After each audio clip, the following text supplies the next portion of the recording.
యోహాను సువార్త 20వ అధ్యాయం. ఈ దినము ప్రభు మరణమును జయించి పునరుత్థానుడైన సందర్భాన్ని మనం పురస్కరించుకొని క్రైస్తవ లోకం ప్రపంచవ్యాప్తంగా జరుగుతున్న ఈ పండుగను బట్టి దేవునికి వందనాలు చెల్లిస్తున్నాను. ఇది ప్రభు యొక్క పునరుత్థానం. మన గుడ్ ఫ్రైడే దినమందు ప్రభు మరణించిన విధానం, సమాధి చేయబడ్డాం, అంతవరకు మనం చూసాము. ప్రతిరోజు పునరుత్థానం 20వ అధ్యాయము మొదటి 10 వచనాల్లో మనం చూస్తే ప్రభు పునరుత్థానుడైన సంగతి మనకి తెలుస్తుంది. అయితే ఇది ఉపోద్ఘాతంగా లేకపోతే మన సందర్భాన్ని గ్రహించడం కోసం ఇది చదువుతున్నాను, కానీ నా సందేశం అందులో నుంచి కాకుండా తర్వాత భాగంలో ఉంటుంది, అది మీకు తెలియజేస్తాను. మొదటి నుంచి మనం చూస్తే ఆదివారమున 20వ అధ్యాయం మొదటి వచనం.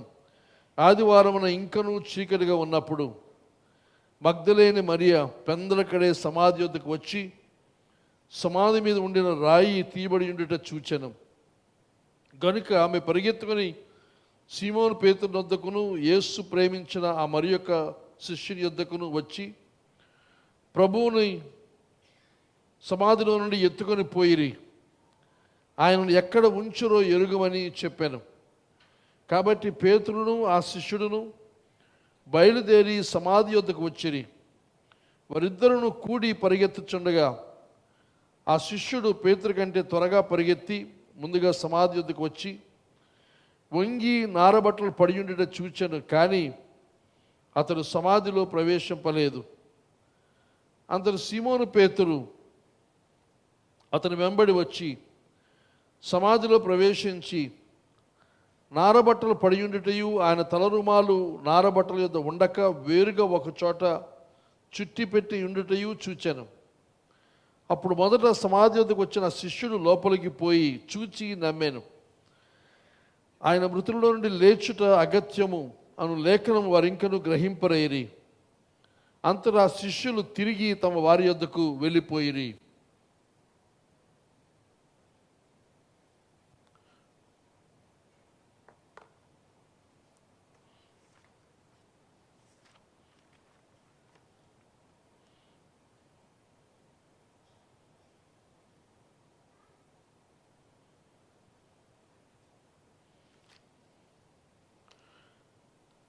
తర్వాత 11 నుంచి మనం చూస్తే 11 నుండి 18 వచ్చే వరకు చదువుతున్నాను. అయితే మరియా సమాధి బయట నిలిచి ఏడ్చుచుండెను. ఇక మీరు గమనించండి, ఆ శిష్యులు తిరిగి వెళ్ళిపోయారు.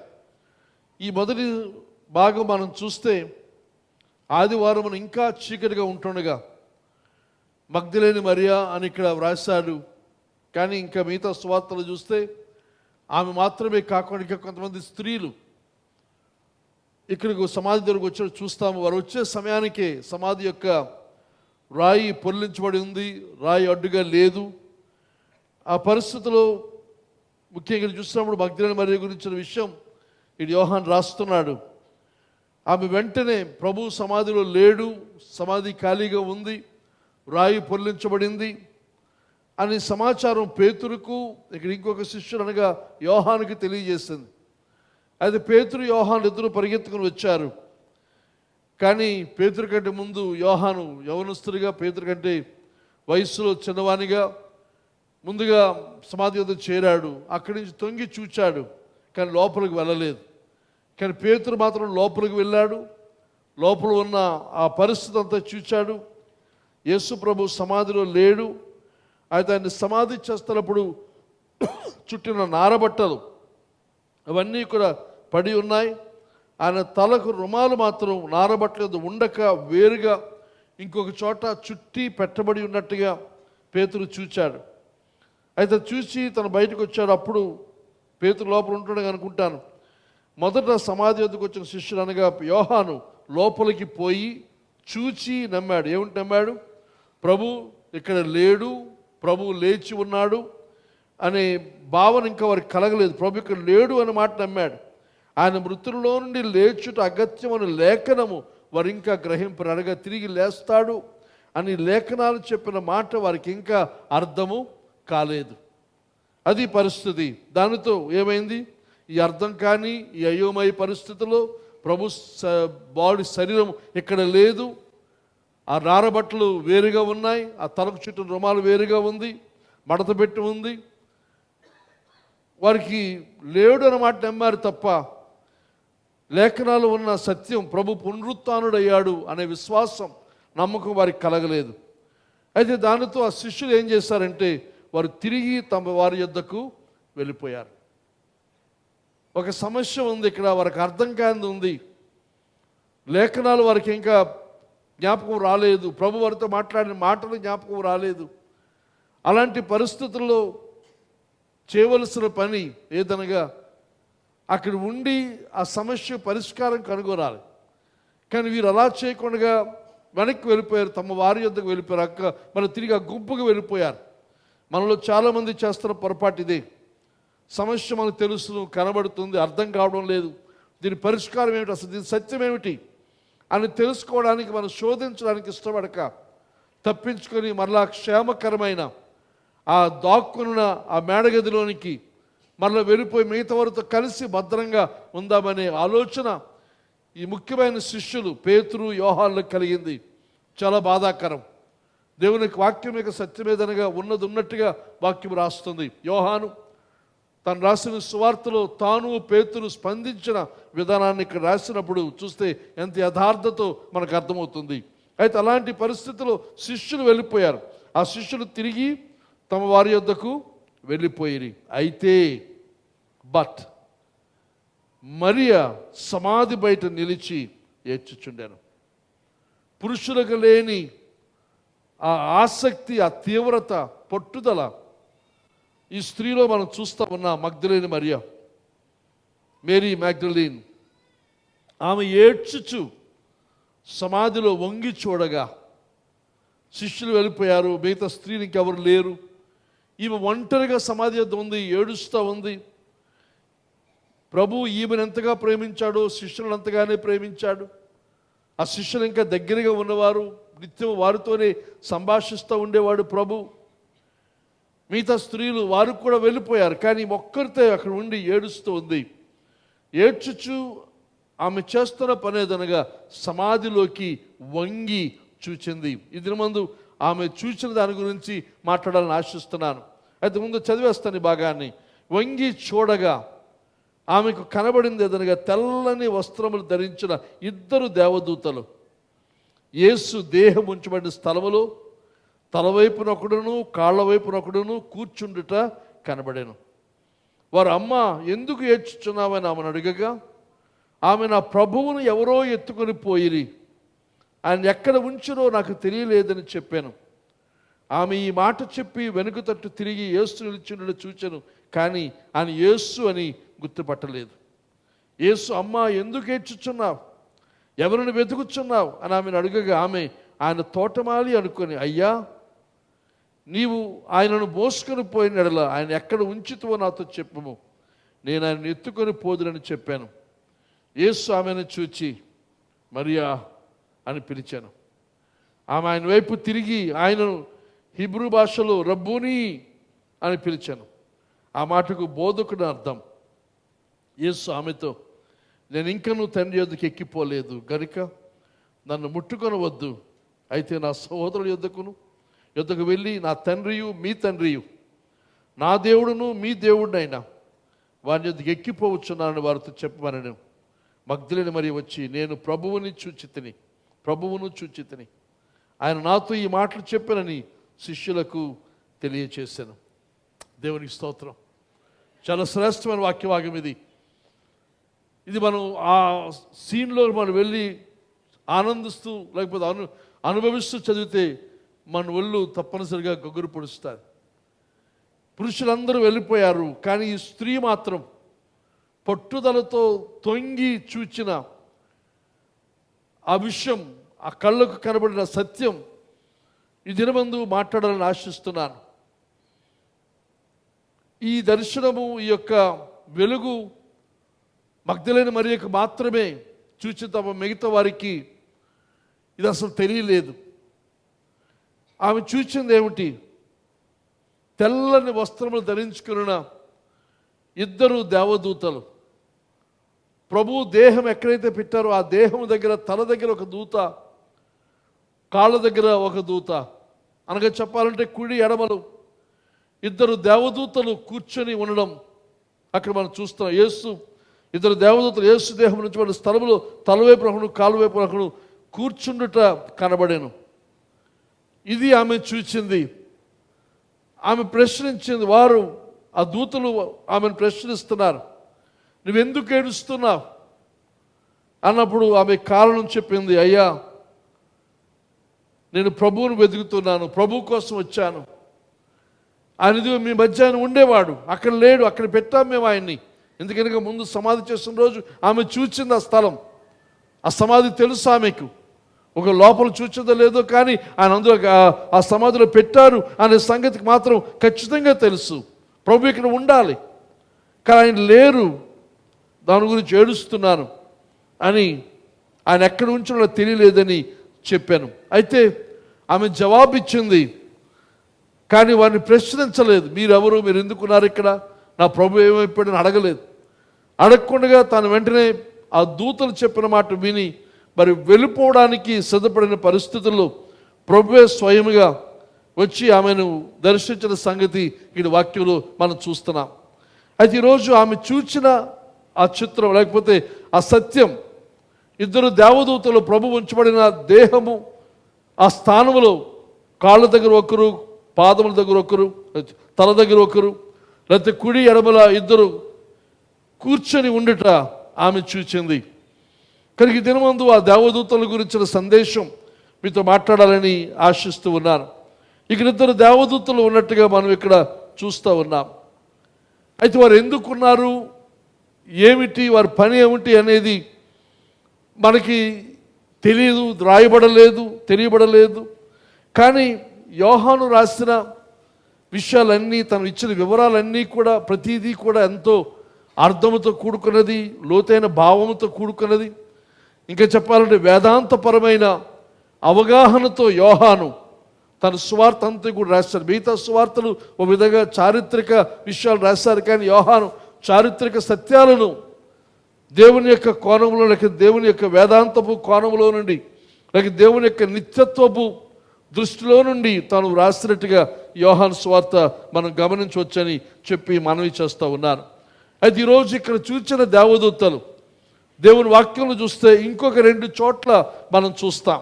కనుక మొదటి 2 చూసిన తర్వాత ఈ మూడవది మనకు బాగా స్పష్టంగా అర్థమవుతుందని చెప్పి మనవి చేస్తూ ఉన్నాను. కనుక ఈ 3 సార్లు అనగా దేవదూతలు కనబడిన ఈ మొదటి సందర్భం, రెండవ సందర్భం, ఈ మూడవ సందర్భం, 3 ఒకదానితో ఒకటి పక్కపక్కన పెట్టి మనం చూస్తే ఈ యొక్క దర్శనము, లేకపోతే ఆమె కళ్ళతో స్వయంగా చూసిన ఈ విషయం యొక్క అర్థం మనకు తెలుస్తుందని చెప్పి మనవి చేస్తూ ఉన్నాను. కనుక మొదట మనం ఎక్కడికి వెళ్ళాలంటే ఆదికాండం వెళ్ళాలి. ఆదికాండం 2వ అధ్యాయం. ఇది మనందరికీ బాగా తెలిసిన లేఖన భాగం. 2వ అధ్యాయం మనం చూస్తాం. 8-9 వచనాల్లో చూస్తే 2వ అధ్యాయం ఆదికాండము, దేవుడైన యెహోవా తూర్పున ఏదేనులో ఒక తోట వేసి తాను నిర్మించిన నరుని దానిలో ఉంచెను. మరియు దేవుడైన యెహోవా చూపునకు రమ్యమైనది, ఆహారమునకు మంచిదినైన ప్రతి వృక్షమును, ఆ తోట మధ్యను జీవవృక్షమును, మంచి చెడులు తెలివినిచ్చు వృక్షమును నేల నుండి మొలిపించాను. ఇక్కడ చూసినప్పుడు దేవుడు ఏదేను తోటను ఆయన నిర్మించాడు. ఆ ఏదేను తోటలో మనిషిని ఉంచాడు.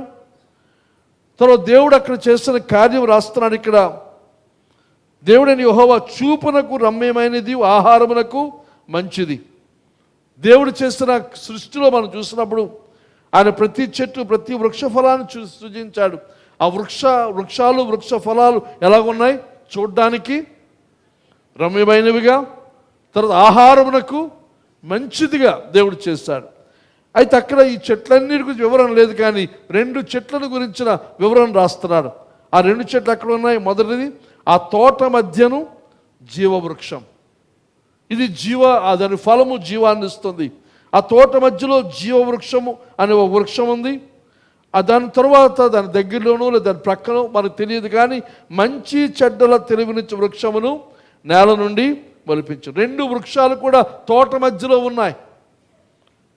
ఈ మంచి చెడ్డల తెలివినిచ్చు వృక్షం మాత్రమే కాదు, దాని ప్రక్కన దాని దగ్గరలో, నాకు ఇంకా చెప్పాలంటే కేంద్రముగా ఉన్నది ఏదనగా దేవుని యొక్క జీవవృక్షం. అలాంటి పరిస్థితుల్లో దేవుడు చేశాడు. తన 15 నుంచి 17 వచ్చిన మనం చూస్తే దేవుడు ఆ తోటల గురించిన ఆజ్ఞ మనం చూస్తాం. మరియు దేవుడని యెహోవా నరుని తీసుకొని ఏదేను తోటను సేద్యపరచుటకును దానిని కాచుటకును దానిలో ఉంచెను. కనుక మనిషిని సృజించిన తర్వాత ఆ తోటలో మనిషిని పెట్టాడు. దేనికోసం? సేద్యపరచడానికి, దానిని కాయడానికి. మరియు దేవుడైన యెహోవా ఈ తోటలున్న ప్రతి వృక్ష ఫలములను నీవు నిరభ్యంతరముగా తినవచ్చు. ప్రభు ఇక్కడ తన అనుమతులు జారీ చేస్తున్నాడు. ఈ తోటలో ఉన్న ప్రతి వృక్ష ఫలాన్ని నువ్వు తినవచ్చు. అయితే ఒకే ఒక ఆజ్ఞ, మంచి చెడ్డల తెలివినిచ్చు వృక్ష ఫలములను తినకూడదు. నీ వాటిని తినుదినమున నిశ్చయముగా చచ్చెదవు. నీవు అది తినకూడదు. అది తింటే నువ్వు చనిపోతావు, నిశ్చయముగా నువ్వు చనిపోతావు అని దేవుడు ఆజ్ఞాపించాడు. అయితే దేవుడు ఎందుకు ఇలాంటి ఆజ్ఞనిచ్చాడు? ఈ వృక్షఫలం మాత్రమే తినొద్దు అన్నాడు. మిగతా ఏదైనా నువ్వు తినవచ్చు. అనగా జీవవృక్ష ఫలం తినొచ్చు, మిగతా వృక్షాలన్నీ కూడా తినొచ్చు, వృక్షఫలాలు తినొచ్చు. ఈ ఒక్క వృక్షఫలం మాత్రం తినకూడదు. నువ్వు తినదినమున నిశ్చయముగా నువ్వు చనిపోతావు. అంటే దేవుని ఉద్దేశం మనిషికి మంచి చెడులు విచక్షణ తెలియకూడదనా? ఎంత మాత్రం కూడా కాదు. దేవుడు చెప్పాడు, ఇది మంచి చెడు తెలియనిచ్చే వృక్షం, ఇది వద్దు అనేది చెడు అనే సంగతి దేవుడు చెప్పాడు. దేవుడు చేసిన సృష్టి అంతా మంచిదిగా చూశాడు. కానీ ఒక విధంగా చెప్పాలంటే ఆదామవలకు మంచి చెడు గురించిన అవగాహన ఉంది. మంచి అనేది దేవుడు చేసి దేవుడు ఒప్పుకున్నది, దేవుడు అంగీకరించినది, దేవుడు చేయమని చెప్పింది. దేవుడు ఏదైతే వద్దన్నాడో అది చెడు. కనుక ఒక విధంగా చెప్పాలంటే మంచి చెడులు వారికి తెలుసును.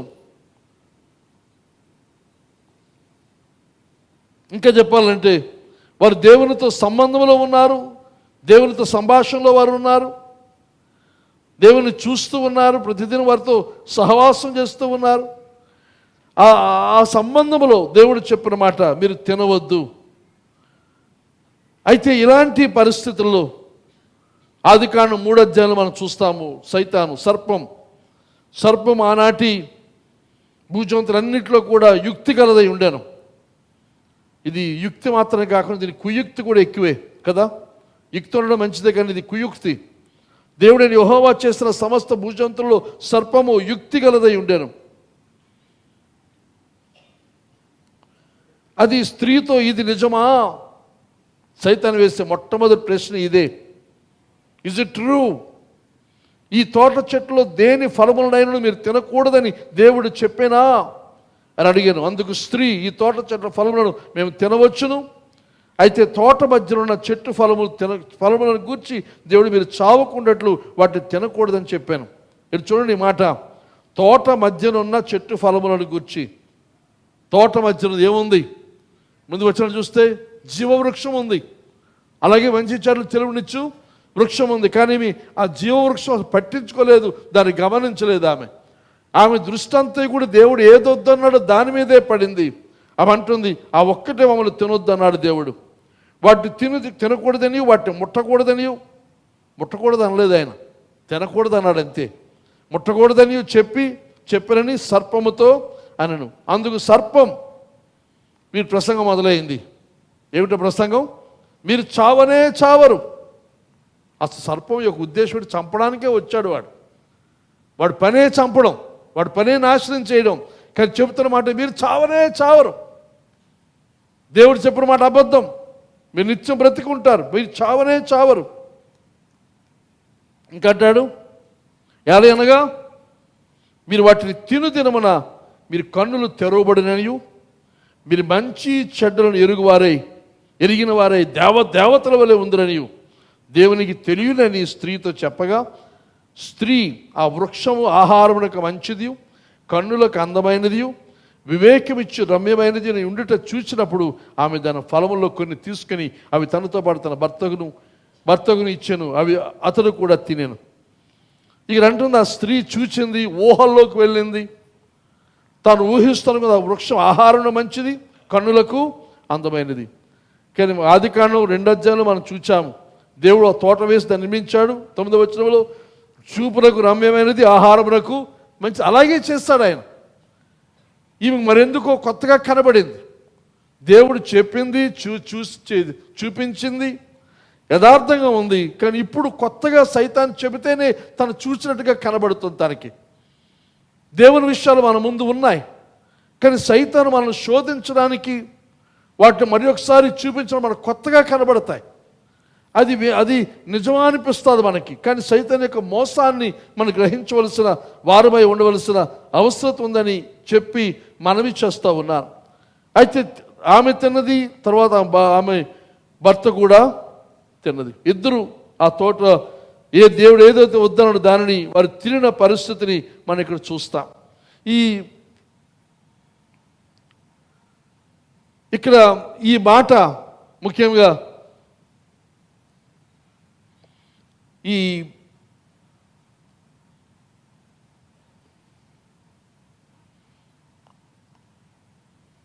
అందుకు సర్పము చూస్తాం ఇక్కడ,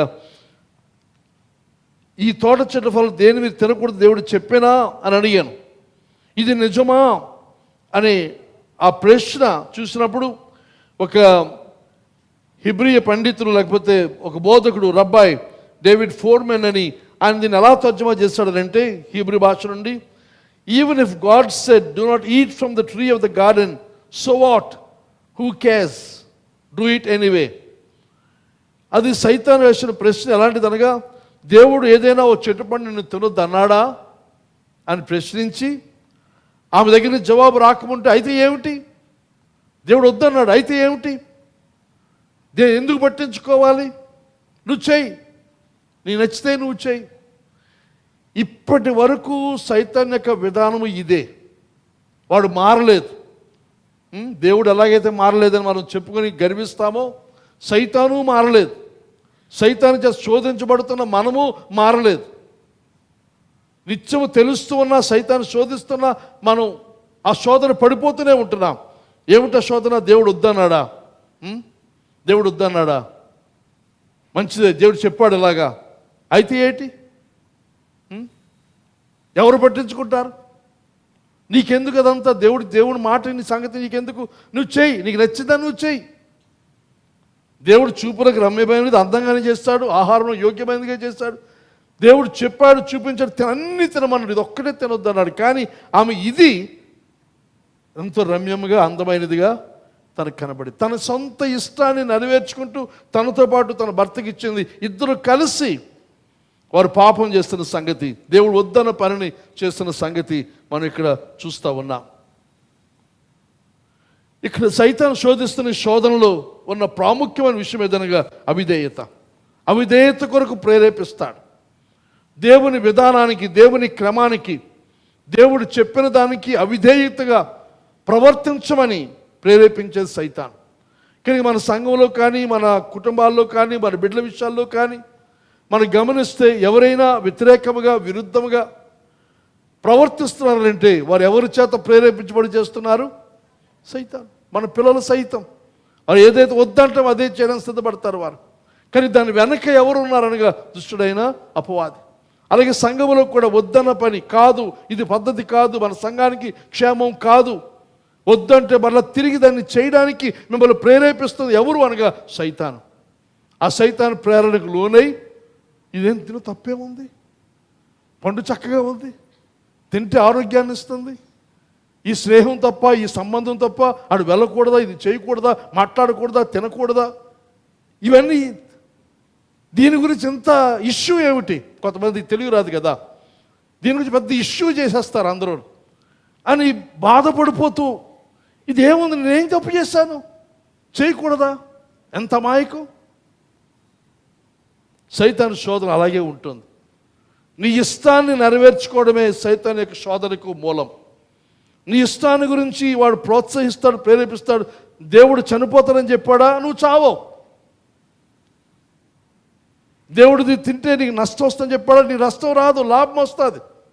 దేవుడు చెప్పిన దానికి విరుద్ధమైన మాట చెప్పేది సైతాను. ఆ విరుద్ధమైన మాటలతోనే వాడు శోధిస్తూ ఉంటాడు. ఇక్కడ చూసినట్లయితే ఆదాము అవ్వలు సైతాను శోధిస్తుంది. మీరు తింటే దేవుళ్ళలాగా అయిపోతారు, దేవతల వల్ల కాదు, అక్కడ తరచుగా దేవుళ్ళలాగా అయిపోతారు. కానీ వాక్యం మనం తెలుసు, దేవుడు మనస్పోలికలో మన స్వరూపం చొప్పున మనిషిని చేద్దాం. ఆదాము అవ్వలు దేవుని పోలికలో ఉన్నారు. సైతాన్ అంటుంది, నువ్వు దేవుళ్ళలాగా అయిపోతే నీ దేవుళ్ళలాగే ఉన్నాను నేను. తను తాను చూసుకుని ప్రతిరోజు దేవుణ్ణి చూస్తున్నా వీరు చెప్పవలసిన మాట కనుక మేము దేవుళ్ళలాగే ఉన్నాం, మేము కొత్తగా దేవుడు అవడం ఏమిటి అని తిరిగి సైతాన్ని ఎదిరిస్తారు. ఎదిరిస్తే వాడు పారిపోతాడు. వీడు ఎదిరించకుండా మేము దేవుళ్ళలాగా అయిపోతామా అనగా చూసినప్పుడు వారు దేవునితో ఉండడం కంటే దేవుని వలె మారిపోవడం, వారే దేవుడు అయిపోవాలి అనే ఆలోచన ఆదాము అవ్వలకు కలిగింది. ఈ శోధన ఎక్కడి నుంచి వచ్చింది? సైతాను నుండి. సైతాన్ ఏమిటి? వాడికి చేసిన పాపం ఏమిటి? దేవుణ్ణి స్తుతిస్తూ దేవుని ఆరాధిస్తున్న వ్యక్తి నేను దేవుణ్ణి అయిపోవాలి, దేవుని కంటే ఎత్తుగా నా సింహాసనం వేసుకోవాలి, దేవుడు పొందుతున్న ఆరాధన నేను పొందాలి అనే సైతానికి ముఖ్యమైన ఆలోచన, ఆశ, పాపం. అదే ప్రేరేపణ మనందరికి ఇస్తుంది. దేవుడు ఎవరు? దేవుని మాట మనకి ఎందుకు? మన ఇష్ట ప్రకారం మనం చేద్దాం, మన ఇష్టం. మన దేవుళ్ళలాగా ఉందాం, మనమే దేవుడు అవుదాం. మరి ఇంకొక దేవుడు మనకెందుకు? మనమే దేవుడం. ఇప్పుడు ఈ క్రిస్మస్ కానీ ఆయా షాపింగ్లు చేస్తూ ఉంటే వ్యాపారస్తు అంటారు, మీరు ఏమంటారు, మా దేవుళ్ళు అంటారు మనల్ని కదా, మన దేవుళ్ళు అంటారు. ఎలా? ఏం దేవుళ్ళు? కాదండి, మీరు నా మాట అర్థం అవట్లేదు మీకు. వినియోగదార కస్టమర్ దేవుళ్ళా? మీకు తెలుగు రాదు కదా, నేను తెలుగు ఆలోచిస్తున్నాను. కస్టమర్ దేవుళ్ళు మనందరం కూడా కస్టమర్ దేవుళ్ళు. మన రూపాయి జాకెట్ కొన్నా, రూపాయి జాకెట్ రాదనుకోండి, ఒక రూపాయికి జేబురుమాలు కొన్నా మనం ఏమవుతాం? దేవుడు అయిపోతాం. మనకు ఆహ్వానం, ఎర్ర కార్పెట్ వేస్తారు, కూర్చోబెడతారు, డ్రింక్ ఇస్తారు. మనం డబ్బులు ఎక్కువ కొంటాం అనుకుంటే డ్రింకులు వస్తాయి, టీలు వస్తాయి, కాఫీలు వస్తాయి. ఎందుకు? మనం దేవుళ్ళు మనం వర్షిప్ చేస్తూ ఉంటే అబ్బా ఎంత బాగుంటుందో కదా, ఎక్కడి వెళ్ళి అలా చేస్తే కనుక మనం దేవుడు అయిపోతాం. They want to be God. ఇంకా చెప్పాలి, రెండవది, they did not want to live by God's word. దేవుని మాట ప్రకారంగా, మాట చెప్పినట్టుగా జీవించడం వారికి ఇష్టం లేదు. దేవుడు వద్దన్నాడు, నేను చెయ్యను. ఇదిగో ఇలా చెప్పారు, నా అమ్మ నాన్నలు చెప్పారు, వద్దన్నారు, నేను మానేస్తాను. ఇదిగో సంఘములో మాకు ఈ విధానం ఉంది, ఈ కట్టుబాటు ఉంది, ఇది మేము చెయ్యం. కానీ అది కాదు. అక్కడ ఏమంటారు? అది మాట మేము వినకుండా ఆఖరి మాట మాది. పాస్టర్ ఎవడు చెప్పడానికి? ఇంకా చెప్పాలంటే పాస్టర్ విక్టర్ పల్లా ఎవడు చెప్పడానికి? ఆయనకైనా అంతా ఉంది, నాకు లేదా? నీకు ఉంది. ఏమిటి? ఇదే ఉంది. ఏముంది? నా ఇష్టమే. Last word should be mine. వాళ్ళు ఎవరెవరు ఏమి చెప్తారో అనవసరం. నా మాట ఇది, నా విధానం ఇది, నా ఫిలాసఫీ ఇది. ఇది ఆదాము అవ్వలు చేసిన పాపం. అది ఇప్పటికీ మనకు కనబడుతుంది. కనబడట్లేదా? కనబడకపోతే మీరు కళ్ళు మూసుకున్నారని అర్థం. కనబడుతూనే ఉంటుంది మనకి. అయితే దీనికి దేవుడు చేసిన కార్యాన్ని చూద్దాం. ఆదికాండం 3వ అధ్యాయం 20 నుంచి 28వ వచనం వరకు మనం చూస్తే, ఇది NLT బైబిల్లో ఈ భాగాన్ని పారడైజ్ లాస్ట్, గాడ్స్ జడ్జిమెంట్, పరదేశం కోల్పోవడం, దేవుని యొక్క తీర్పు అని ఈ భాగం పైన హెడ్డింగ్ ఉంటుంది. 20వ వచనం, ఆదాము తన భార్య హవ్వాను పేరు పెట్టాను, ఏలయనగా జీవగల దేవుని ప్రతిదానికి సరే ముందుకు వెళ్తాం. 21, దేవుడైన యెహోవా ఆదామునకును అతని భార్యకును చర్మపు చొక్కాయలను చేయించి వారికి తొలగించాను. సరే, అది కూడా మనకు ప్రస్తుతం గురించి మాట్లాడడం. 22వ వచనం నుండి, అప్పుడు దేవుడైన యెహోవా ఇదిగో మంచి చెడ్డలను ఎరిగినట్లు ఆదాము మనలో ఒకరి వంటి వాడు ఆయన కాబట్టి అతను ఒకవేళ తన చెయ్యి చాచి జీవవృక్ష ఫలమును కూడా తీసుకొని తిని నిరంతరం జీవించలేమో అని దేవుడైన యెహోవా అతను ఏ నేల నుండి తీయబడెనో దాన్ని సేద్యపరచుటకు ఏదేను తోటలో నుండి అతని పంపివేశాను. అప్పుడు ఆయన ఆదామును వెళ్ళగొట్టి ఏదేను తోటకు తూర్పు దిక్కున కెరూబులను జీవవృక్షమునకు పోవు మార్గమును కాచుటకు అటు ఇటు తిరుగుచున్న ఖడ్గ జ్వాలను నిలవబెట్టాను. దేవుడు ఏం చేస్తాడు ఇక్కడ? ఇదంత అవమానం నా మట్టుకు నాకు అనిపిస్తుంది. నీకోసమే చేస్తా నీ తోట, ఇందులో ఉండు, అన్ని తిను, ఇదొక్కడే తినకు అని ఎంతో ప్రేమతో దేవుడు పెట్టిన ఆ తోటలో నుండి ఆదాము అవ్వలను బయటికి ఏముంది ఇక్కడ మాట చూడండి, అక్కడ ఏదైనా తోట నుండి అతనిని పంపివేశాను. ఏదైనా తోట అతన్ని పంపేశాడు, బయటికి పంపించేస్తాడు. పంపించేసిన తర్వాత సరే పంపేయడం అవమానం, బాధాకరం. కానీ ఆ తర్వాత అన్నాడు, ఒకవేళ మళ్ళీ తిరిగి వచ్చేస్తాడేమో,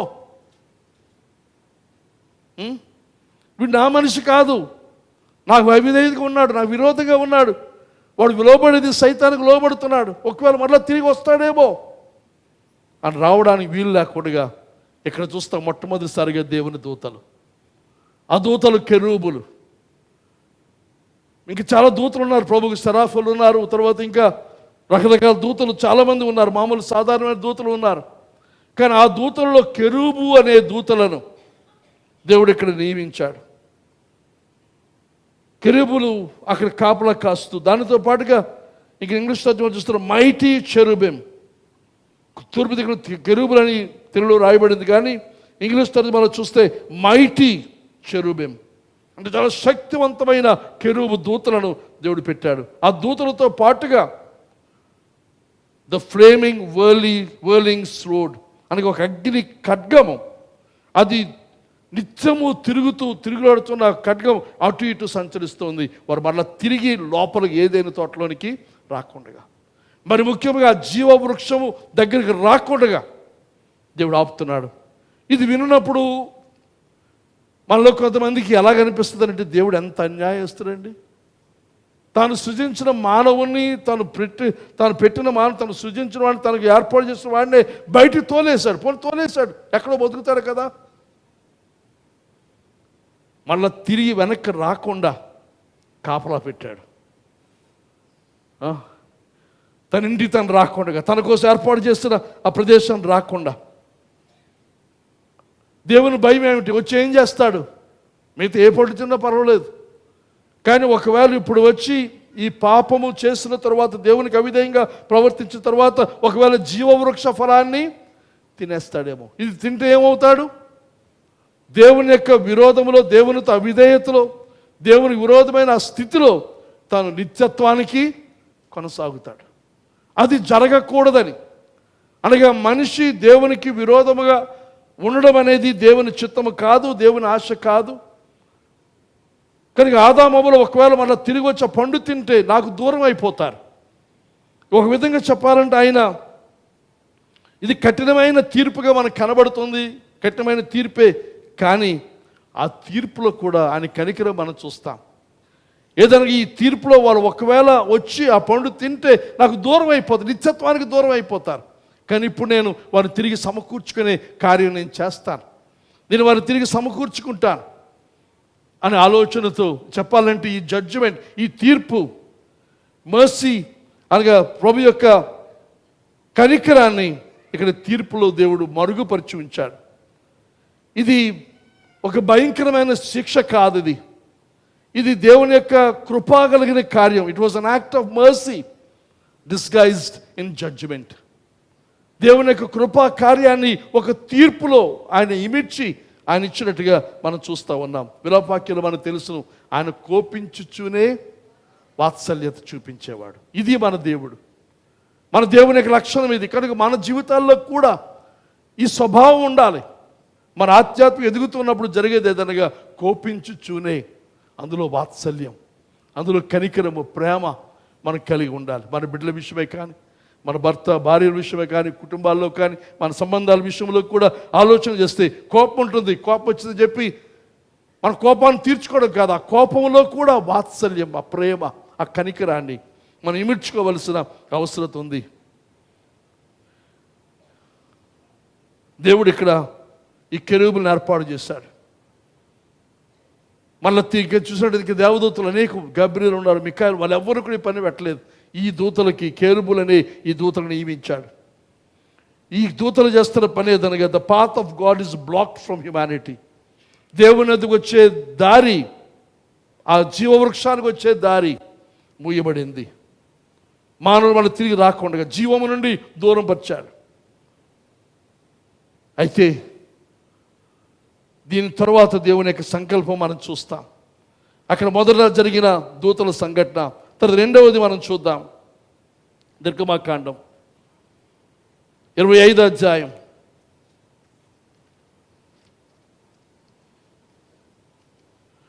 ఇక్కడ మనం చూస్తాం అదే దేవదూతలు మళ్ళీ తిరిగి ఆహ్వానం పలికే విషయాన్ని నిర్గమాకాండంలో. ఆది కాండం తర్వాత మనకు తెలుసు చాలా చరిత్ర జరిగింది. నోవహు జలప్రలయం జరిగింది. ఇంకా దేవుడు అబ్రహామును ఎంచుకోవడం జరిగింది. ఇశ్రాయేలు జనాంగం ఐగుప్తులకు అబ్రహాం యొక్క సంతానం, ఆ తర్వాత యాకోబు యొక్క సంతానం, వీరందరూ కూడా ఐగుప్తుని వెళ్ళడం, ఐగుప్తుని మళ్ళీ తిరిగి రావడం, ఇవన్నీ కూడా జరుగుతున్న చాలా చరిత్ర మధ్యలో జరిగింది.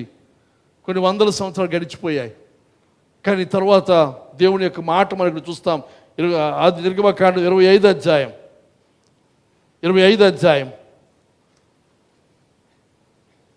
18 వచ్చి చూస్తే 17 చదువుతున్నాను నేను. నీ మేలిమి బంగారంతో కరుణాపీఠమును చేయవలను. కరుణాపీఠం, దేవుని యొక్క దయతో కూడిన పీఠాన్ని, సింహాసనాన్ని నువ్వు ఏర్పాటు చేయాలి.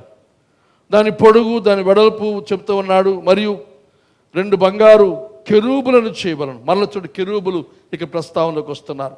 మరియు 2 బంగారు కెరూబులను చేయవలను. కరుణాపీఠం యొక్క 2 కొనలను నగిషీ పనిగా చేయవలను. ఈ కొనను ఒక కెరూబును, ఆ కొనను ఒక కెరూబును చేయవలను. కరుణాపీఠమును దాని 2 కొనల మీద కెరూబులను దాంతో ఏకాండముగా చేయవలను. ఆ కెరూబులు పైకి విప్పిన రెక్కలు గలవై కరుణాపీఠమును తమ రెక్కలతో కప్పుచుండగా వాటి ముఖములు ఒండొంటికి ఎదురుగా ఉండవలను. ఆ కెరూబుల ముఖములు కరుణాపీఠము తట్టు నుండవలను. నీవు ఆ కరుణాపీఠమును ఎత్తి ఆ మందస్సము మీద నుంచవలను.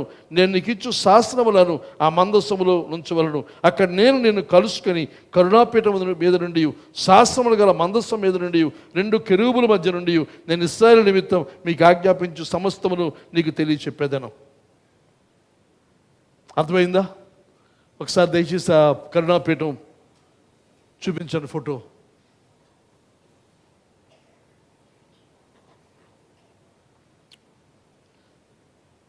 ఈజ్ రిజన్ కాదు అది. చూసారా, ప్రభు నిర్గమాకాండంలో ఆజ్ఞాపించిన కరుణాపీఠం అది.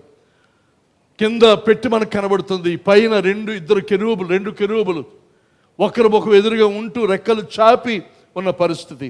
ప్రభు అంటాడు, ఆ కెరూబుల మధ్య నుండి నేను మీతో మాట్లాడతాను. ప్రభు అన్నది ఎక్కడ? పెట్టులో కాదు, ఆ బయట, ఆ కెరూబుల క్రింద, లేకపోతే వారి యొక్క రెక్కల కింద, వారి దృష్టి కింద దేవుని యొక్క స్వరము. కరుణాపీఠం అది. కరుణాపీఠం వేరే కాదు, ఇదంతా కలిసి కరుణాపీఠముగా దేవుడు ఏర్పాటు చేశాడు. కనుక అక్కడ నుండి ఏమంటున్నాడు ఇక్కడ? 2 కెరూబుల మధ్య నుండి నేను ఇశ్రాయేలీయుల నిమిత్తం మీకు ఆజ్ఞాపించు సమస్తమును నీకు తెలియచెప్పేది. మోషేతో అంటున్నాడు మాట. నేను అక్కడి నుండి నేను నీతో మాట్లాడతాను, నీవు దాన్ని తీసుకుని ఇశ్రాయేలు జనాంగానికి నీవు తెలియపరచాలి. ఇప్పుడు ఈ కెరూబులు చేస్తున్న పని ఏమిటి? ఆహ్వానిస్తున్నారు, రండి, నేను మీతో మాట్లాడతాను, నా చిత్తాన్ని మీకు తెలియజేస్తాను.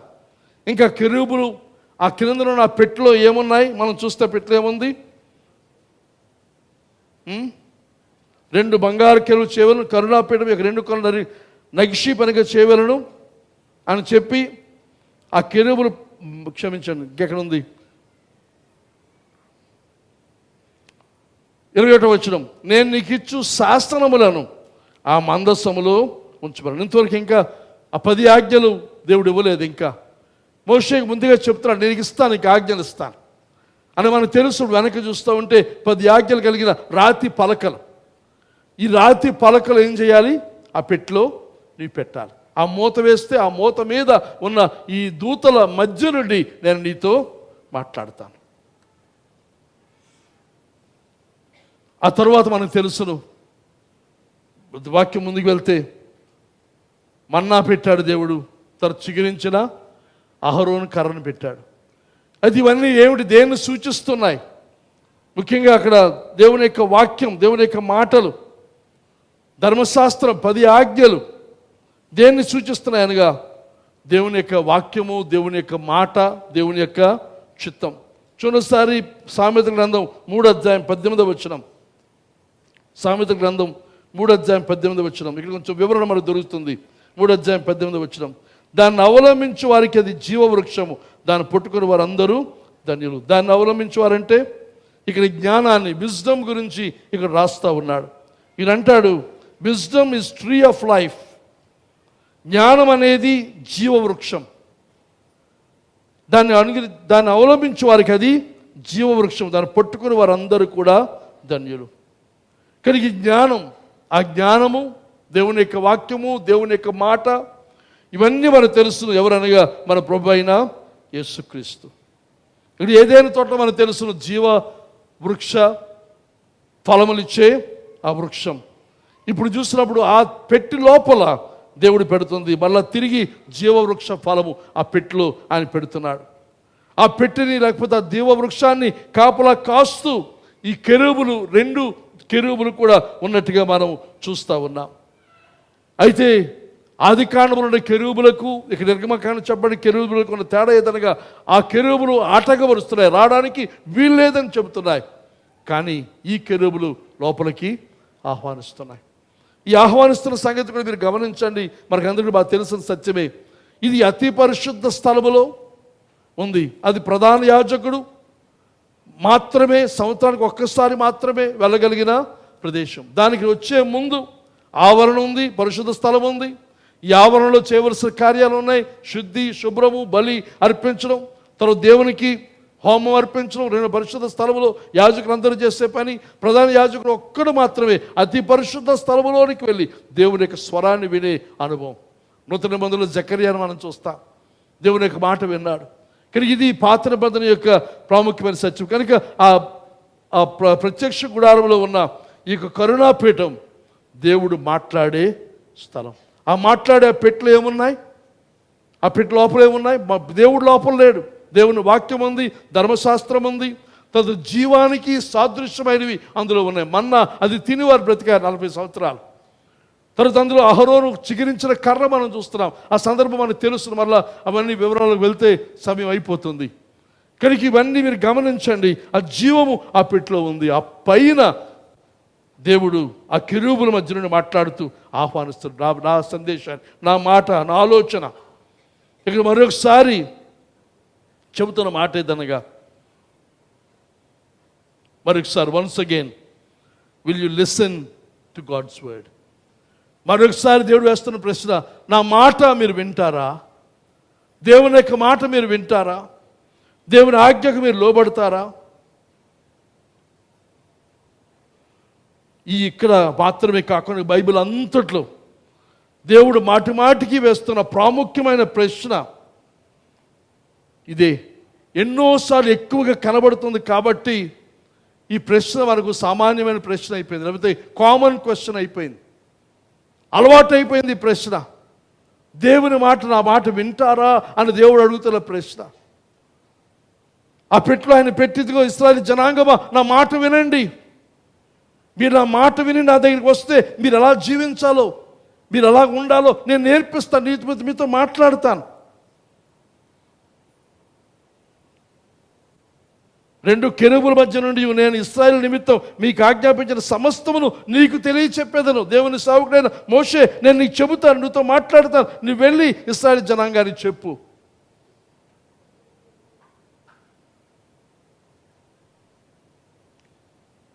ఇప్పుడు కూడా దేవుడు అడుగుతున్న ప్రశ్న అదే. దేవుని మాటకు లోబడతారా? సైతాను మాటకు లోబడతారా?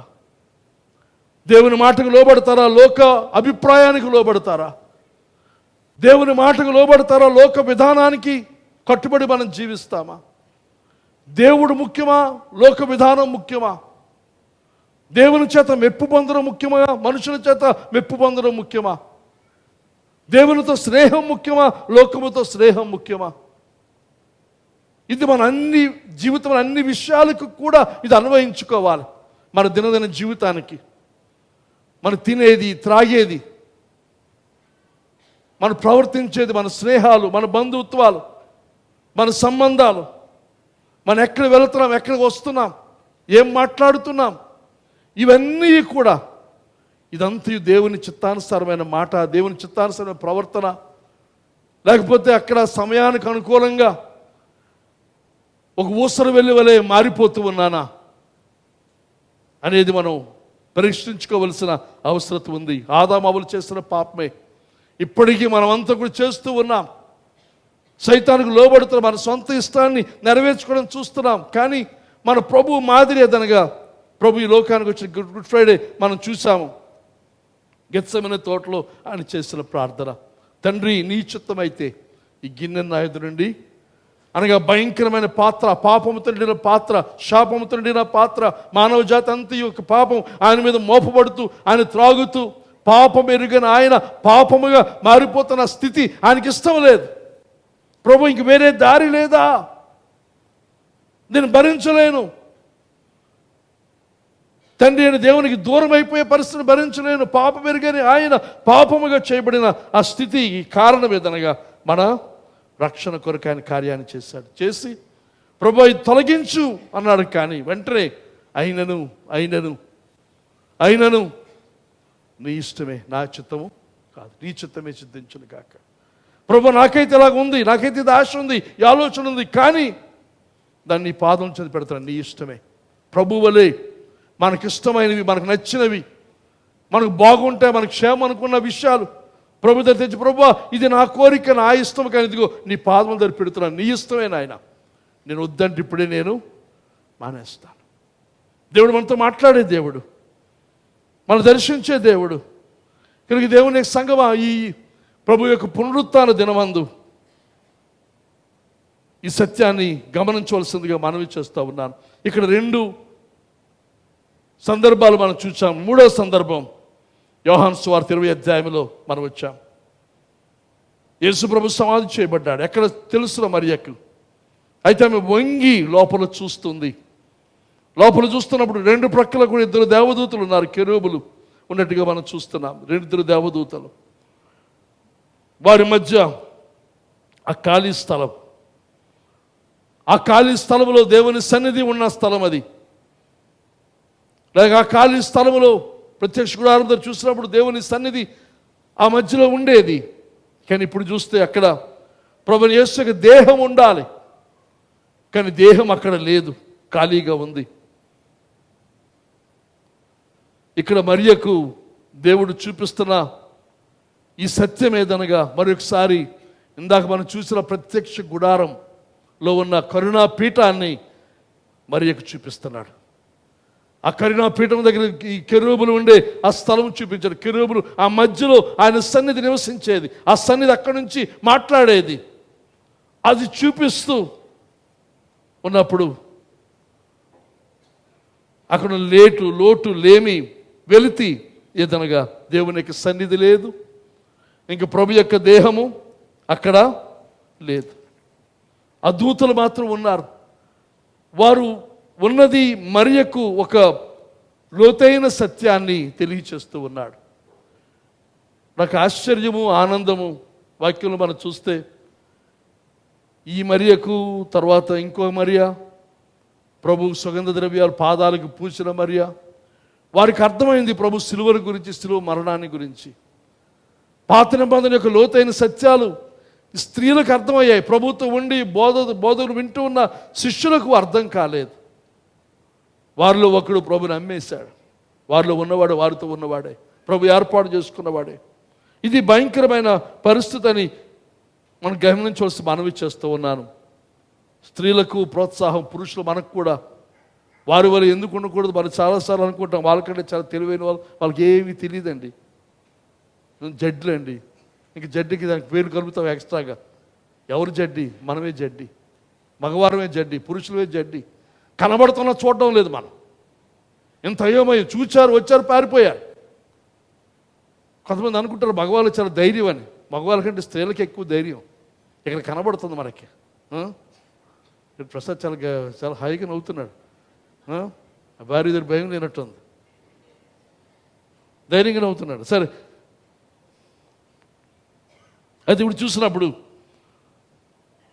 ఆ రెండు దేవదూతల మధ్య దేవుని సన్నిధి లేదు, ప్రభు లేడు. మరలా చెబుతున్నాను, ఆ పెట్టెలో దేవుడు లేడు. ఆ పెట్టెలో దేవుని వాక్యము, జీవానికి సంబంధించిన ఉన్నవి, అవి కాపు కాస్తూ కెరూబులు ఉంటుండగా ఆ కెరూబుల మధ్య నుండి ప్రభు మాట్లాడుతూ ఉన్నాడు. ఈ ప్రభు యొక్క మరణంలో మీరు ఇంకో సత్యాన్ని గమనించండి. దయచేసి లూకాసు వార్త 23వ అధ్యాయం, లూకాసు వార్త 23వ అధ్యాయం, 23వ అధ్యాయం మనకందరికీ బాగా తెలిసిన భాగం ఇది. 44 నుంచి చదివితే, 44 నుంచి, అప్పుడు రమారమి మధ్యాహ్నం ఆయను, అది మొదలుకొని 3 గంటల వరకు ఆ దేశం అంతరి మీద చీకటి కమ్మాను. గుడ్ ఫ్రైడే ఇది. సూర్యుడు అదృశ్యుడు ఆయను. చూడండి తర్వాత, గర్భాలయపు తెర నడిమికి చినిగాను. అప్పుడు యేసు గొప్ప శబ్దముతో కేకవేసి, తండ్రి నీ చేతికి నా ఆత్మను అప్పగించుకుంటున్నాను నేను ఆయన ఇలాగూ చెప్పి ప్రాణము విడిచాను. శతాధిపతి జరిగినది చూచి ఈ మనుషుడు నిజముగా నీతిమంతుడు అని చెప్పి దేవుని మహింపరిచి, ఇంకో చోట అంటాడు ఇతను నిజముగా దేవుని కుమారుడే అంటాడు. ఇంకొక స్వార్తలో చెప్పి దేవుని మహింపరిచి, చూచినగా కూడి వచ్చి ప్రజలందరూ జరిగిన కార్యములు చూచి రొమ్ము కొట్టుకొని తిరిగి వెళ్ళిరి. ఆయన నిలవైన వారందరూ గలిలయ నుండి ఆయన వెంబడి స్త్రీలను దూరముగా నిల్చుండి వీటిని చూచుండరి. ఇదే విషయాలు మార్కు సువార్తలో, మత్తయి సువార్తలో రాశారు. అన్ని చోట్ల 3 చోట్ల కూడా ఉన్న సత్యం ఏదనగా దేవాలయపు తెర పైనుండి క్రిందికి చినిగింది. మామూలు గుడ్డ కాదండి అది. నిర్గమకాండను చూస్తే దాన్ని ఎలా చేస్తారు, ఎంత మందం, ఎంతో కష్టంతో కూడిన పని. అది పైనుండి కిందకి చిరగడంలో సూచిస్తున్నది ఏదనగా క్రింద నుండి ఎవరు ఏ మనిషి కూడా దాన్ని చించలేదు. కానీ పైనుండి అన్నప్పుడు దేవుడే పైనుండి దాన్ని చించివేశాడు. కానీ ఇప్పుడు దేవుడు చించివేస్తే జరిగింది ఏమిటి? అతి పరిశుద్ధ స్థలములోనికి, పరిశుద్ధ స్థలం నుండి అతి పరిశుద్ధ స్థలం వెళ్ళడానికి ఆటంకం ఉన్న ఆ దేవాలయపు తెర చినిగిపోయింది. చినిగిపోయిన కారణం చేత ఈరోజు ప్రధాన యాజకులు మాత్రమే కాకుండా యాజకులందరూ కూడా అతి పరిశుద్ధ స్థలంలోనికి వెళ్ళగలిగిన అవకాశము, అర్హత దేవుడు కలిగించినట్టుగా మనము చూస్తూ ఉన్నాం. ఆ పరిశుద్ధ స్థలం యొక్క ద్వారము తెరవబడిన, తెర తీయబడింది. ఇప్పుడు పునరుత్థాన దినమందు జరిగింది ఏమిటి? అతి పరిశుద్ధ స్థలంలో ఉన్న ఒకే ఒక విషయము, ఒకే ఒక వస్తువు, ఈ కరుణాపీఠం. ఈ కరుణాపీఠం ఆ మధ్య ఇప్పుడు దేవుని యొక్క సన్నిధి లేదు.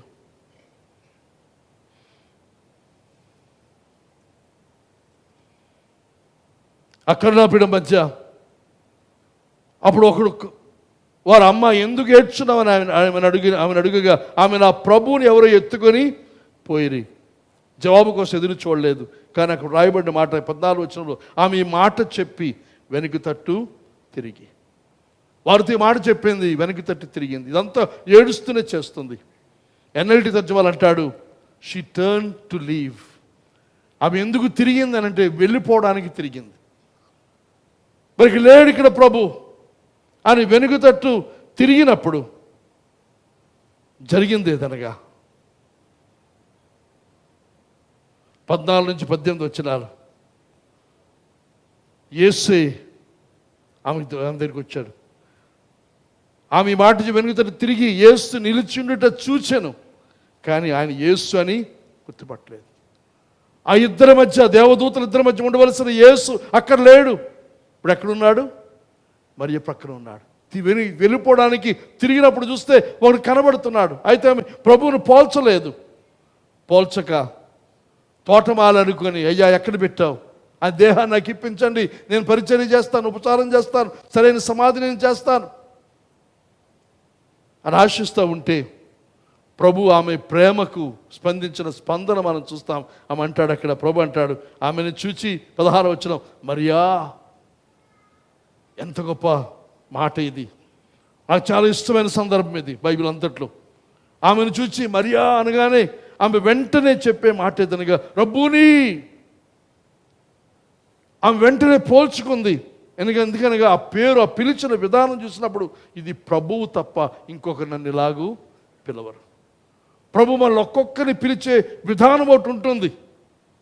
మనకు ఇచ్చే పేరు ఉంటుంది. ప్రకటనలో మనం చూస్తాం, మన పేర్లు మనకు ఉండవు, పేరు మారుస్తాడు ఆయన. ఆ పేరుతో ఆయన పిలిచినట్టుగా మరెవ్వరూ మనలను పిలవరు. ఈ యొక్క అనుభవంలోనికి మనందరూ రావాల్సిన అవసరం ఉంది. ప్రభు పిలిస్తే ఇది నా ప్రభు పిలిచాడు, ఆయన ఎప్పుడు నాతో ఇలాగే మాట్లాడతాడు అనే అవగాహన, ఆ ఆత్మీయ అనుభవంలోనికి మనం వెళ్ళాలి. మరియా, పేతురు, యోహాను, మిగతా అందరూ వారందరికంటే ఎంత సన్నిహితమైన సంబంధం. మరియా అనగానే ఎవరైనా మరియా అనవచ్చు, కానీ ఆమె ఆ ప్రభువు పలికిన ఆ పదము యొక్క ఆ మాటలు చూసినప్పుడు ఇది ప్రభువు తప్ప నన్ను ఎవ్వరు ఇలాగా పిలవరు. అది ప్రత్యేకత. ఆమె పిలిచిపడిన రబ్బూని అనగా బోధకుడా, ఆమె పోల్చుకుంది ఇప్పుడు ఆయనే అని పోల్చుకుంది. కానీ ప్రభు ఇక్కడ అలా వివరించడానికి సమయం లేదు. నేను గొప్ప పనిలో ఉన్నాను, ప్రధాన యాజకుని యొక్క పనిలో ఉన్నాను, నన్ను ముట్టుకోవద్దు, నేను మరలా వస్తాను, కానీ వెళ్ళి ఈ సందేశాన్ని చెప్పనే సంగతిని మనం ఇక్కడ చూస్తూ ఉన్నాం. అది మనవి చేస్తున్నాను. ఇప్పుడు దేవాలయపు తెరవబడి ఉంది. తెర లేదు, ఇక చినిగిపోయింది. యాజకులందరూ కూడా అతి పరిశుద్ధులు వెళ్ళవచ్చు.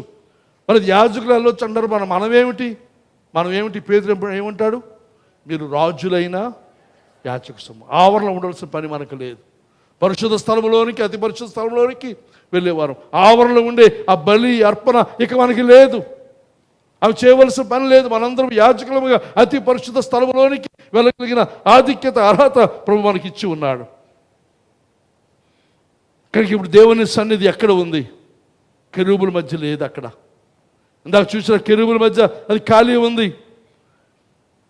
కానీ కెరూబుల మధ్య ఉండవలసిన ప్రభు ఎక్కడ ఉన్నాడు? మన ప్రక్కన ఉన్నాడు, మనతో ఉన్నాడు, మనలో ఉన్నాడు. హెబ్రీ పత్రిక 10వ అధ్యాయము. ఇది ఎక్కువైన భాగం చదవాలనుకున్నాను, కానీ టైం సరిపోదేమో. మొత్తం 23 నుంచి 23వ వచనం వరకు మీరు చదివితే అంటున్నాడు ఇక్కడ, ధర్మశాస్త్రం రాబోవచ్చున్న మేలుల ఛాయ గలదియే కానీ ఆ వస్తువుల నిజస్వరూపము గలది కాదు. ఇక్కడికి ధర్మశాస్త్రం, ఆ పాత నిబంధన, ఆ యాజకత్వం, ఆ మందిర వివరాలు, నిర్మాణం, ఇదంతా కూడా అది ఛాయ, ఒక షాడో, ఒక నీడ మాత్రమే, ఒక ఛాయాచిత్రం మాత్రమే. కానీ నిజస్వరూపం మనం చూస్తున్నాం ఇప్పుడు నూతన నిబంధన కాలంలో. ఆ యాజకులు ఏటేటా ఎడతెగకుండా అర్పించి ఒక్కటే విధమైన బలులు, వాటిని తెచ్చి వారికి ఎన్నడను సంపూర్ణ సిద్ధి కలుగ చేయనేరవు. అలాగూ చేయగలిగిన ఎడల సేవించి వారు ఒక్కసారి శుద్ధపరచబడిన తరువాత వారి మనస్సాక్షికి పాప జ్ఞప్తికన ఉండదు కనుక వాటిని అర్పించడం మానుదురు కదా. అయితే ఆ బలులు అర్పించడం చేత ఏటేటా పాపములు జ్ఞాపకములకు వచ్చుచున్నవి. ఏలి అనగా ఎడ్ల యొక్కయు మేకల యొక్కయు రక్తము పాపములను తీసివేయుట అసాధ్యం. కాబట్టి ఆయన లోకమందు ప్రవేశించినప్పుడు ఆయన ఇలాగూ చెప్పుచున్నాడు, బలియు అర్పణయు నీవు కోరలేదు. ఇది కీర్తన 40వ కీర్తన 6-8 వచనాలు ఉన్న 6-8 వచనాల భాగాన్ని ఇక్కడ హెబ్రీ పత్రిక రాసిన భక్తుడు ఉటంకిస్తున్నాడు. నాకొక శరీరం అమర్చితి అనగా ప్రభువైన యేసుని గురించి, పూర్ణ హోమములను పాప పరిహారార్థ బలులను నీకు ఇష్టమైనవి కావు. అప్పుడు నేను గ్రంథము చుట్టూ నన్ను గురించి వ్రాయబడిన ప్రకారం, దేవా నీ చిత్తము నెరవేర్చుటకు ఇదిగో నేను వచ్చి ఉన్నానంటే ప్రభు యొక్క మాట ఇది. నీ చిత్తం నెరవేర్చు ప్రభు చెప్పుకున్నాం మనం. బలులు అర్పణలు పూర్ణ హోమములు పాప పరిహారార్థ బలులు నీవు కోరలేదనివు, అవి నీకు ఇష్టమైనవి కావనివు పైన చెప్పిన తర్వాత ఆయన నీ చిత్తము నెరవేర్చుటకు ఇదిగో నేను వచ్చి ఉన్నానని చెప్పుచున్నాడు. మానవుడు దేవుని చిత్తాన్ని నెరవేర్చగా పాపం చేశాడు. మానవుడు పాపం పరిహరించుకోవడానికి ప్రభు ఈ లోకానికి వచ్చి నీ చిత్తం చేయడానికి నేను వచ్చానని ప్రభు మనకు ఒక మార్గాన్ని, ఒక మాదిరిని చూపాడు. మన స్థానమందు ఆయన నిలిచాడు. ఆయన ఇవన్నీ ధర్మశాస్త్రం చొప్పున అర్పింపబడుచున్నవి. ఆ రెండవ దానిని అనగా దేవుని చిత్తాన్ని నెరవేర్చి వచ్చే దాన్ని నెరపరచుట కొరకు రెండవ దాన్ని స్థిరపరచడం, మొదటి దానిని కొట్టివేయించడం అనగా పాత నిబంధన ఆ ధర్మశాస్త్రం సంబంధించి బలులు అర్పణల విషయమైన ఆ విధానాన్ని కొట్టివేస్తాడు ఆయన. యేసుక్రీస్తు యొక్క శరీరం ఒక్కసారియే అర్పింపబడి చేత ఆ చిత్తంలో బట్టి మనం పరిశుద్ధపరచబడి ఉన్నాం. మిగతా పశువులు గొర్రెల యొక్క రక్తం మన పాప పరిహారం చేయదు. సంవత్సరం పాటు కప్పుదల ఉంటుంది. కానీ ప్రభువు యేసు మరణము ద్వారా జరిగింది ఏదనగా పూర్తిగా పాపక్షమాపణ, నిష్కల్మషమైన మనస్సాక్షిని ప్రభు మనకిస్తూ ఉన్నాడు. ప్రభునందు విశ్వాసం ఉంచినప్పుడు దాంతో ఇక బలులు అర్పణ చేయవలసిన అవసరత మనకి ఎంత మాత్రము కూడా లేదు అంటాడు ఇక్కడ. మరియు ప్రతి యాజకుడు దినదినము సేవ చేయొచ్చు, పాపములన్నిటికీ తీసివేయలేని బలులను మాటి మాటికి అర్పించుచూ ఉండను. ఈయనైతే పాపముల నిమిత్తం, మన ప్రభువైన యేసుక్రీస్తు అయినట్లయితే పాపముల నిమిత్తం సదాకాలము నిలుచు ఒక్క బలి అర్పించి అప్పటి నుండి తన శత్రువులను తన పాదములు పాదపీఠముగా చేయబడి వరకు కనిపెట్టచ్చు దేవుని కుడిపార్శ్వమున ఆసీనుడై ఉన్నాడు. మన ప్రభు ఇప్పుడు ఆసీనుడై ఉన్నాడు. ఇక బలులు లేవు, మరలా బలి అర్పించవలసిన అవసరత లేదని చెప్పి ఈ మాటలు రాస్తూ ఇంకా అంటాడు ఇక్కడ 19 వచ్చిన. చాలా ఇంటికి వెళ్తే మీ అధ్యాయం అంతా కూడా చదవండి, చాలా శ్రేష్టమైన వచ్చిన భాగం ఇది. సహోదరులారా, యేసు మన కొరకు ప్రతిష్ఠించిన మార్గమున అనగా నూతనమైనది జీవము గలదినైన శరీరము అను తెర ద్వారా ఏర్పరచబడినదైన మార్గమున ఆయన రక్తం వలన పరిశుద్ధ స్థలమునందు ప్రవేశించడానికి మనకు ధైర్యము కలిగి ఉన్నది గనుకను, దేవుని ఇంటిపైన మన గొప్ప యాజకుడు ఉన్నాడు గనుకను, మనస్సాక్షికి కల్మషము తోచుకున్నట్లు ప్రోక్షంపడిన హృదయములు కలవారమును నిర్మలమైన ఉదకముతో స్నానము చేసిన శరీరములు కలవారమునై ఉండి విశ్వాస విషయములు సంపూర్ణ నిశ్చయిత కలిగి యథార్థమైన హృదయముతో మనము దేవుని సన్నిధానమునకు చేరుదాము. వాగ్దానం చేసిన నమ్మదగిన వాడు కనుక మన నిరీక్ష విషయమే మనం ఒప్పుకుని దాన్ని నిశ్చలముగా పట్టుకుందాం. కనుక ఇది స్వార్థ, ఇది సత్యం. ప్రభు చెబుతున్న మా హెబ్రీ పత్రికలో ఇస్తున్న ఉపదేశం, మనకున్న ధైర్యం, ఇప్పుడు అందరము కూడా దేవుని కృపాశ్రమ దగ్గరకు వెళ్ళగలిగిన ధైర్యం.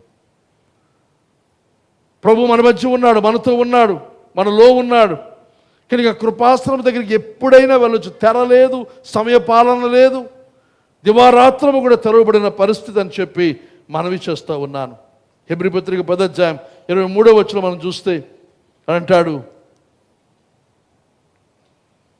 వాగ్దానం చేసిన నమ్మదగిన వాడు కనుక నిరీక్ష విషయమై మనం ఒప్పుకున్న దానికి నిశ్చలముగా పట్టుకుందాము. ఎందుకు అని అంటే తెలుగు తర్జుమాలో 24లోకి వచ్చింది, కానీ ఇంగ్లీష్ అంటాడు, ఆ దినము సమీపించుట మీరు చూచుకోలేదు. ఏ దినము సమీపించుట? ప్రభు యొక్క రాకడ. ఆ దినము సమీపించి మీరు చూచుకోలేదు. మరి ఎక్కువగా మీరు కూడుకోవాలి, మరి ఎక్కువగా సంఘముగా సమాజముగా మీరు కలుసుకోవాలని చెబుతూ ఆ దినము గురించి కొన్ని మాటలు చెప్పి నేను ముగిస్తాను. దయచేసి ప్రకటన గ్రంథం 2వ అధ్యాయం ముందుగా చూద్దాం. ప్రకటన గ్రంథం 2వ అధ్యాయం, ప్రకటన గ్రంథం 2వ అధ్యాయం చూస్తే ఇక్కడ ఎఫెసులో ఉన్న సంఘపు దూతకు చెబుతున్న మాటలు ఇక్కడ 7వ వచనం అంటున్నాడు, చెవి గలవాడు ఆత్మ సంగములతో చెబుతున్న మాట వినుగాక, జయించు వానికి దేవుని పరదైసులో ఉన్న జీవవృక్ష ఫలములు భుజింపనిత్తును. ఆది కాండములో ఆ జీవవృక్ష ఫలం నుండి బయటికి తోలివేశాడు దేవుడు. మళ్ళీ తిరిగి రాకుండా కెరూబులు ఏర్పాటు చేశాడు. నిర్గమకాండములో కెరూబుల మధ్య నుండి ఆయన మనతో మాట్లాడుతూ ఉన్న దేవుడు ఇది అంటున్నాడు, ఆ జీవవృక్షాన్ని ఎప్పుడు ఇస్తాడు? పరదేశంలో ఉంది, జయించిన వారికి నేను ఇస్తాను. అది ఎప్పుడు అంటే ప్రకటన గ్రంథం 22వ అధ్యాయం, ప్రకటన గ్రంథం 22వ అధ్యాయం 22వ అధ్యాయం మొదటి 6 వచనాలు జాగ్రత్తగా చదువుతాను, వినండి. ఇది చాలా శ్రేష్టమైన వాక్య భాగం. పుస్తకం యొక్క చివర, బైబిల్ యొక్క చివర ఏదైనా నవలు చదువుతున్నప్పుడు ముగింపు ఎలాగ ఉంటుందని కొంతమంది వెనక్కి తిరిగి చూస్తారు.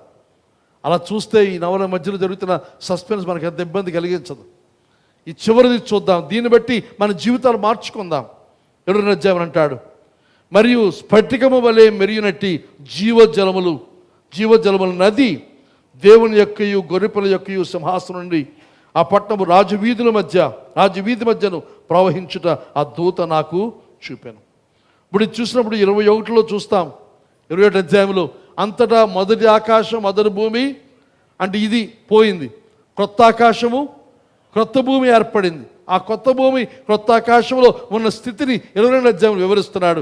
మరియు స్ఫటికము వలె మెరిగినట్టి జీవజలముల నది దేవుని యొక్కయు గొర్రెపిల్ల యొక్కయు సింహాసనం వద్ద నుండి ఆ పట్టణము రాజవీధి మధ్యలో ప్రవహించుట ఆ దూత నాకు చూపాను.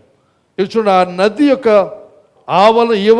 ఆవలను జీవవృక్షము, ఆది కాండంలో మనం పోగొట్టుకున్న జీవవృక్షం మరలా ఇక్కడ కనబడుతుంది. ఆ జీవవృక్షం ఉండేను, అది నెలకు ఫలించుచు 12 కాపులు కాయను. ఆ వృక్షం యొక్క ఆకులు జనములను స్వస్థపరచుటకే వినియోగించును. ఇక మీదట శాపగ్రస్తమైనది ఏది దానిలో ఉండదు. దేవుని యొక్కయు గొర్రెపిల్ల యొక్కయు సింహాసనం దానిలో ఉండను. ఆయన దాసులు ఆయనను సేవించుచు ఆయన ముఖదర్శనము చేయుచుందురు. ఆయన నామము వారి నొసల యందును రాత్రి ఇక ఎన్నడూ ఉండదు. దీపకాంతి అయినను సూర్యకాంతి అయినను వారికి అక్కరలేదు. దేవుడైన ప్రభువే వారి మీద ప్రకాశించును. వారు యుగ యుగములు రాజ్యము చేయుదురు. మరియు ఆ దూత ఇలాగు నాతో చెప్పాను, ఈ మాటలు నమ్మకములను సత్యములై ఉన్నవి.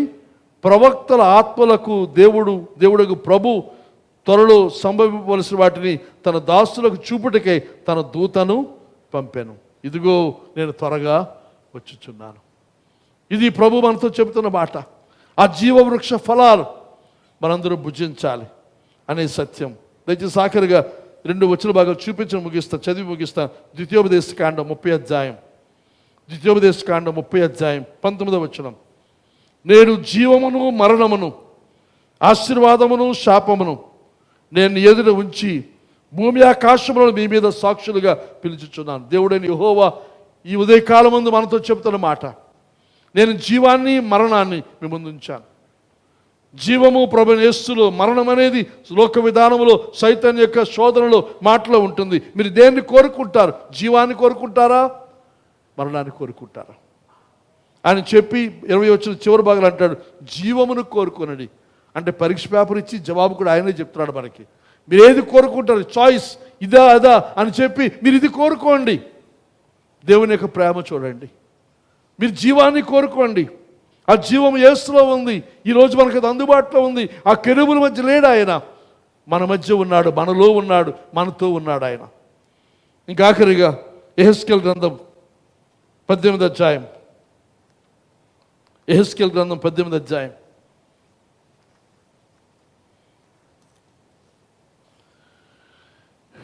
నుంచి చదివితే 23 నుండి దేవుని యొక్క మనస్సు మనకు తెలుస్తుంది. దుష్టుల మరణం పొందుట చేత నాకు ఏమాత్రము సంతోషము కలుగునా అని ప్రశ్నిస్తుంది. అర్థం ఏంటి? కలగదు. దుష్టుల మరణం పొందితే నాకు ఏమాత్రం సంతోషం కాదు. దుష్టులు శిక్షించడానికి ఆయన రావడం లేదు. దుష్టులు ఎవరు మరణిస్తే నాకు సంతోషం అంటే నాకు సంతోషం కాదు. వారు తమ ప్రవర్తనను దిద్దుకొని బ్రతుకుటే నాకు సంతోషం. ఇదే ప్రభువు యెహోవా వాక్కు. అయితే నీతిపరుడు తన నీతిని విడిచి పాపము చేసి దుష్టులు చేయు హేయక్రియలన్నిటినీ ప్రకారం జరిగించేలా అతడు బ్రతుకునా? దేవుడే ప్రశ్న వేస్తున్నాడు. ఒకవేళ నీతిమంతుడైన వాడు తను మారిపోయి మళ్ళా హేయమైన కార్యాలు, దుష్టులు చేస్తున్న కార్యాలు తను చేస్తే అలాంటి వాడు బ్రతుకుతాడా అన్నదాని అర్థం? వాడు బ్రతకడని దేవుని యొక్క ఉద్దేశం. అతను చేస్తున్న నీతి కార్యములు ఏ మాత్రమును జ్ఞాపకములోనికి రావు. అతను విశ్వాసఘాతకుడై చేస్తున్న పాపమును బట్టి మరణము నొందును. ఇది దేవుని యొక్క తీర్పు. ఆ తర్వాత అయితే యెహోవా మార్గము న్యాయము కాదని మీరు చెబుతారు. ఈ మాట విన్న తర్వాత ప్రజలు అంటున్నారు, తిరుగుబాటు ఎదురుగా నీ మాట న్యాయంగా లేదు, దేవుని మాట అన్యాయం అంటున్నారు. ఇశ్రాయేలీయులారా నా మాట ఆలకించుడి, నా మార్గము న్యాయమే. మీ మార్గమే కదా అన్యాయమైనది. న్యాయాన్యాయాల గురించి నాతో మాట్లాడతారా మీరు? మీ మార్గాల అన్యాయం, నాది నీతి గలది, నాది న్యాయమైనది అని దేవుడు వాదిస్తూ, నీతిపరుడు తన నీతిని విడిచి పాపము చేసిన ఎడల అతడు దానిని బట్టి మరణము నొందును. తాను పాపము చేయుటను బట్టే కదా అతడు మరణము నొందును. ఇంతకుముందు చేస్తే నీతిని బట్టి అతడు రక్షించబడడు, కానీ తప్పిపోయి పాపం చేస్తే శిక్షించబడతామని చెబుతూ, మరియు దుష్టుడు తాను చేయుచూ వచ్చిన దుష్టత్వములను మరలి నీతి న్యాయములను జరిగించిన ఎడల తన ప్రాణము రక్షించుకొనును. అతడు ఆలోచించుకొని తాను చేయవచ్చిన అతిక్రమ క్రియలన్నిటినీ చేయక మానెను గనుక అతడు మరణము నొందక అవశ్యముగా బ్రతుకును. అయితే ఇశ్రాయేలీయులు యెహోవా మార్గము న్యాయము కాదని చెప్పుచున్నారు. ఇశ్రాయేలీయులారా నా మార్గము న్యాయమే కానీ మీ మార్గములు న్యాయము కాదు. కాబట్టి ఇశ్రాయేలీయులారా ఎవరి ప్రవర్తన బట్టి వానికి శిక్ష విధించ మనస్సు త్రిప్పుకొని మీ అక్కలు మీకు శిక్షాకారములు కాకుండాట్లు వాటన్నిటినీ విడిచిపెట్టుడి. మీరు జరిగించిన అక్రమ క్రియలన్నిటిని విడిచి నూతన హృదయమును నూతన బుద్ధియు తెచ్చుకొనుడి. ఇశ్రాయేలీయులారా మీరెందుకు మరణము నొందుదురు? ఇదే ప్రభువు యెహోవా వాక్కు. మరణము నొందువాడు మరణము నొందుటను బట్టి నేను సంతోషించువాడను కాను. కావున మీరు మనస్సు త్రిప్పుకొనడి, అప్పుడు మీరు బ్రతుకుదురు. ఇదే ప్రభువు యెహోవా వాక్కు. ప్రభు యొక్క ఆశ ఏదనగా మనం జీవాన్ని కలిగి ఉండాలి, సమృద్ధి అయిన జీవాన్ని కలిగి ఉండాలి. ఆ జీవాన్ని ఇచ్చిన కొరకే ఆయన లోకానికి వచ్చాడు. ఆ జీవానికి వచ్చిన విషయం ఆది కాండం నుండి యోహాను సువార్త భాగాన్ని మీకు వివరించాను. ప్రభు మనతో ఉన్నాడు, మన మధ్య ఉన్నాడు. ఆ రాకడలో మనం అందరం కూడా ప్రభు దగ్గరికి ఎత్తబడాలి, ప్రభుతో మనం ఉండాలి. అందరూ లేచిబడి ఈ పల్లవి మనం పాడదాం. అందరూ లేచిబడండి. ఈ పాడుతున్న ముగిస్తాను.